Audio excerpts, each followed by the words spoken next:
Our purpose this night is to crash the Focus network. Yeah, tell me the part I don't know. How? For starters, you'll need to infiltrate the Eclipse's main base. Wait, what? That's right. Fortunately for you, I brought you round to the back way. It's right through that crevice. Once you reach the base, you'll see the objective. A derelict tallneck that's been extensively modified. Climb the tallneck. Grafted into the top of its disk, you'll find a module of sorts. Destroy that, and the Focus network will crash. So you were part of the Eclipse? I've never been part of anything. I serve my own interests, always. But it is the case that I assisted the Eclipse before I sensed the threat they might become. It was a mistake that I'm doing what I can to correct. What sort of assistance did you give them? Head through that crevice, Aloy. You have more important things to do than ask questions.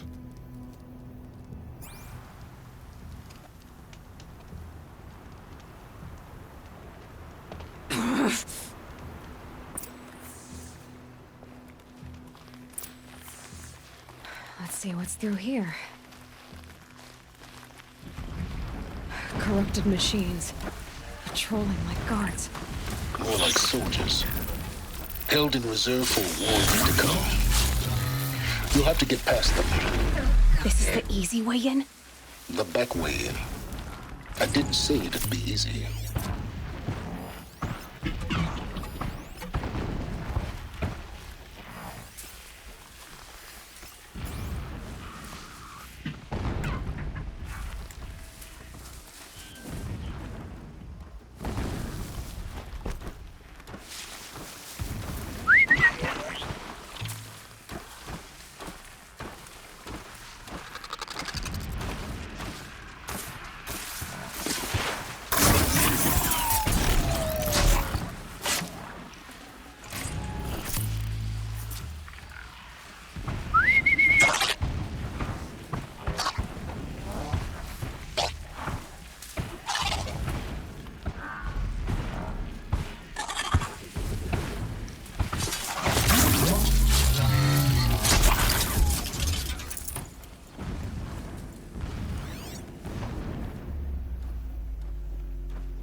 Explosions in the distance.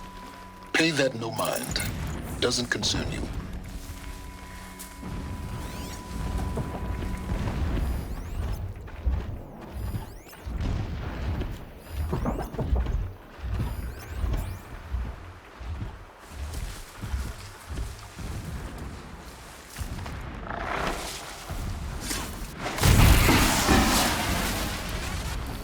This'll do nicely.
Getting close now.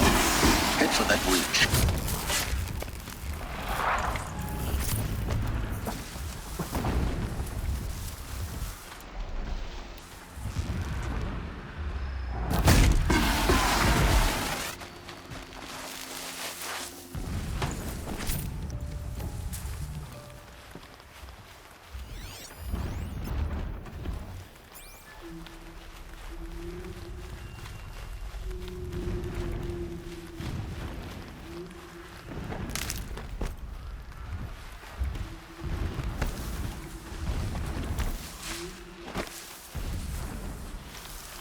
The tall neck's just over this ridge. You'll see when you reach the top. Now be ready to act fast. You need to get in and get it done before they raise an alarm.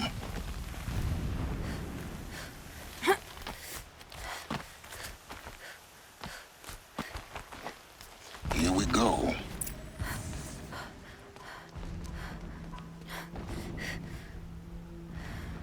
You getting this?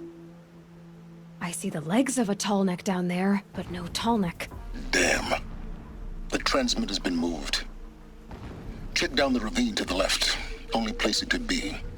So much for your insider knowledge. Toward the explosions. Great.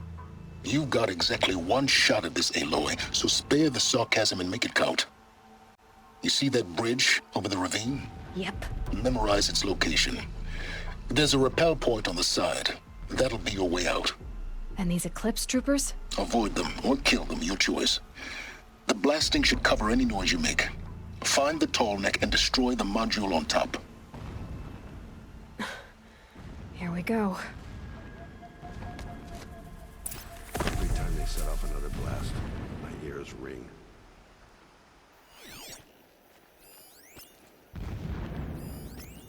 I ache when I work my shift. I ache when I don't.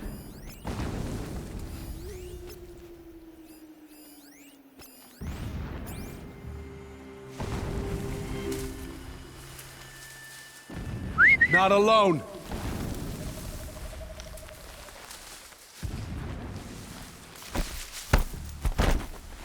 Our machines pulse with power, radiating the anger of the shadow.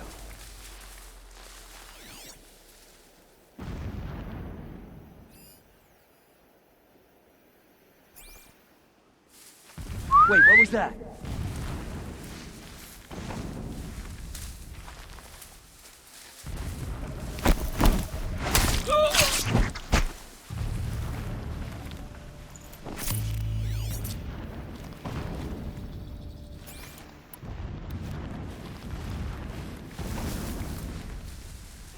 It's been weeks since Helis was around. What's he been up to? Terrifying someone, I'm sure.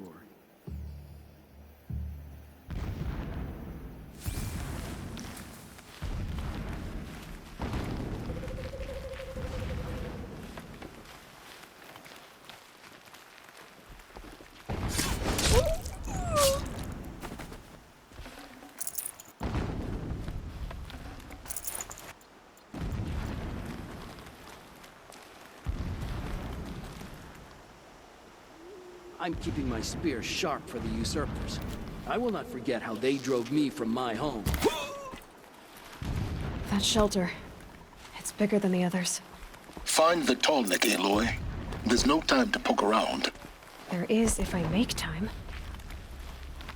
Something out there.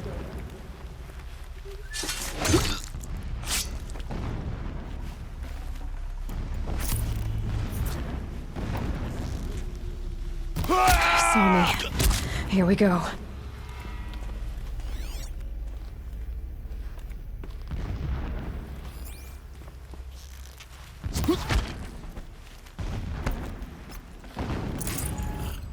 Is there fighting up ahead? No. It's a mining operation. So long as you're quick, it won't affect you. Oh good, another secret.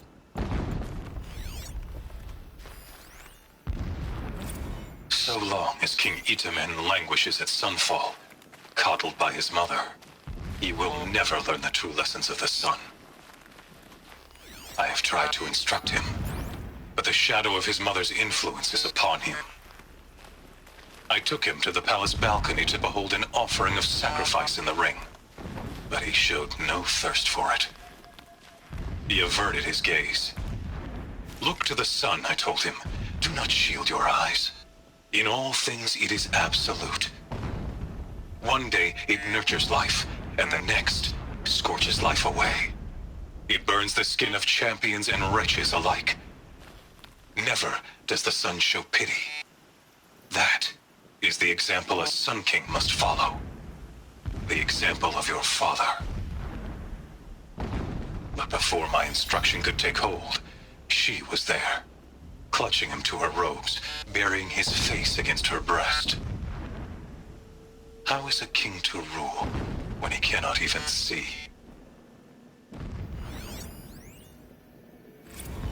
My lord, the 13th king of the Karja Sundom was murdered, cut down by cowards who mistook firm rule for madness. Ever the strong are beset upon by the weak. So he said, as the traitors launched their assault, as their cannons forged by Oseram filth toppled the battlements and burst the gates. I would have fought to the end, but it was his will, the will of the sun, that I lead the prince and queen into the west, to safety. My lord did not hesitate. He saw his fate. He looked into the sun, and he did not blink. With me, he sent kestrels, nobles, sun priests, and slaves. Killing all that stood in the way, I carved a path to Sunfall. There, we joined others to gather the strength to take back our home. But our strength only faded until the buried shadow was brought to light.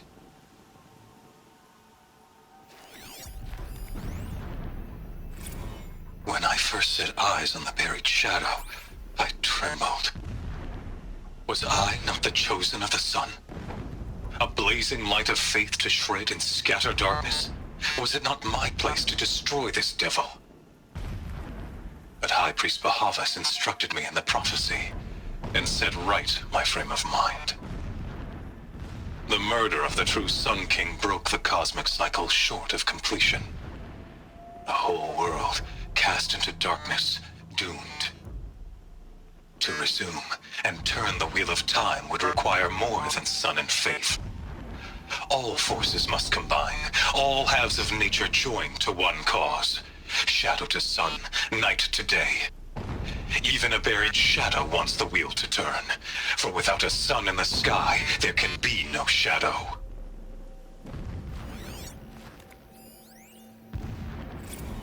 Never does the sun show pity. And yet, when my wife died in birthing, and in dying ended the life of my child unborn, I pitied myself.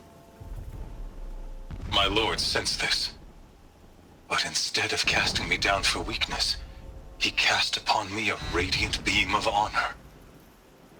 He ordered my kin buried in the sacred caves reserved for royals and heroes. Unimaginable. Never again would I doubt that I am the chosen of the sun. Never again would pity find a place in me. Not for myself, or another.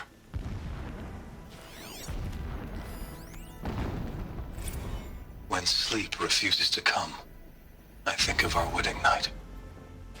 How you welcomed me to the marital bed.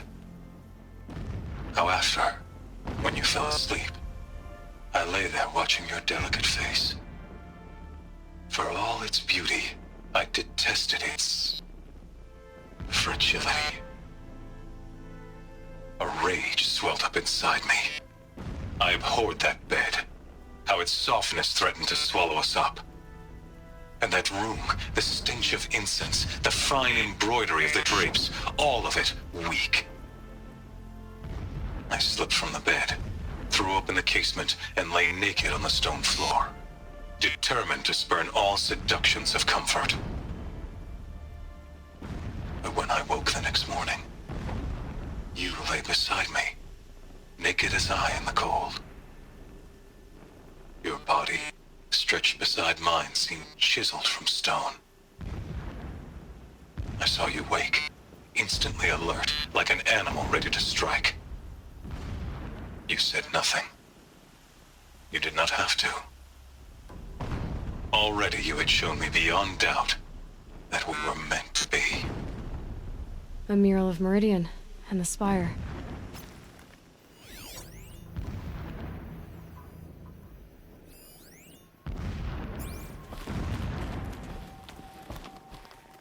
This armor. There's only one man big enough to wear this. Helis. This is his shelter. Not exactly fancy. What would you expect of a fanatic? His only extravagance is his brutality. So you know him? Just enough to want to stop him.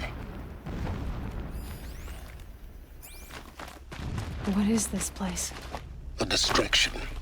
There are several data points.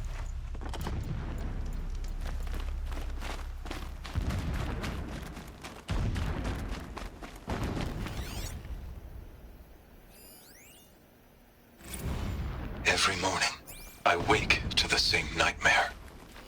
The same reality. Holy Meridian, in the hands of profligates. Debased. The spire, towering above the horizon like a glittering spike through the center of my mind. Every daybreak in exile is a mark of failure, but the count of days runs thin. I will see Meridian retaken, the profligates slaughtered, a true king restored to the Mesa throne. In this, I have become an instrument of prophecy.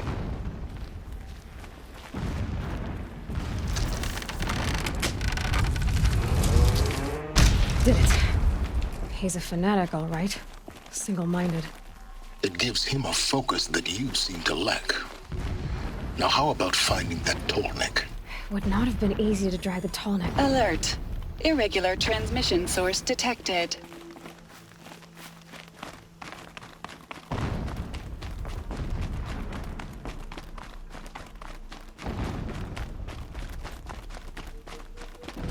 I see it. They've built some kind of structure around it. Climate. The sooner this is done, the better. I don't like this. It feels wrong. Everything here is wrong. Just get to the module and destroy it.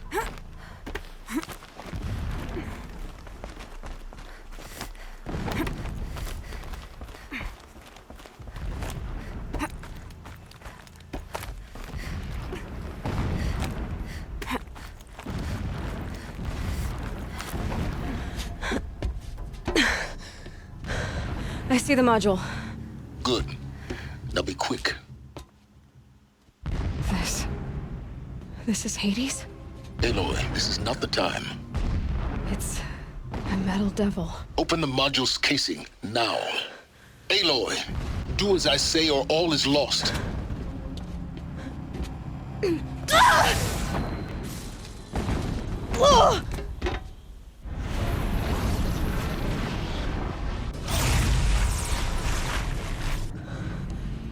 Entity has come here.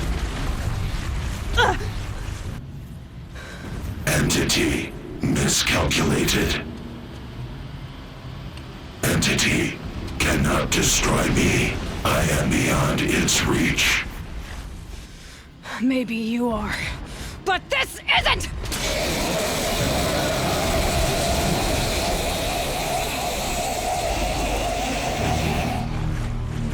Destroy the entity.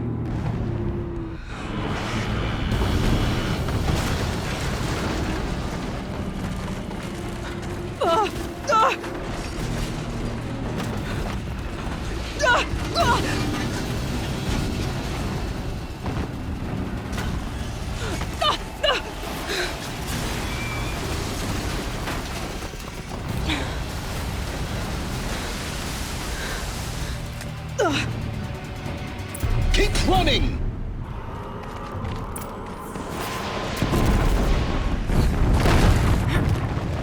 This looks easy. Yeah, you think? What do you think I'm doing? Taking a nap?